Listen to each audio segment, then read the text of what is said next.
আর বন্ধুরা এই যে ভাত খেতে বসেছি।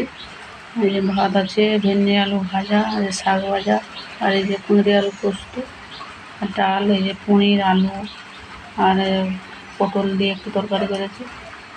এগুলো বড়ো বড়ো করে রেখেছি পিসগুলো, ছোটো করিনি। এই যে আমারও ভাত বেড়েছি, ভাত দিয়ে চলে যে দোকান দিয়ে এলো, দোকান থেকে এলোই, দোকান থেকে এসে যে ভাত খেতে বসেছে। আর এই বৃষ্টি হচ্ছে, বাইরে বৃষ্টি শুরু হয়ে গেছে, আমরা বৃষ্টি পড়ছে, সেই ভাত খাবো, ভাত বেড়ে দিয়েছি। ঠিক আছে বন্ধুরা, রাখলাম। ভালো থেকে সুস্থ থেকো, ভালো লাগলে লাইক কমেন্ট করবেন। আমি আছি বাইরে, ভিতরে আমি হচ্ছে সবসময় বাইরে আছি, বাইরে তাই ভালো। ঠিক আছে, রাখা বাই বাই, ভালো থেকে সব সুস্থ থেকো, রাখলাম বন্ধুরা।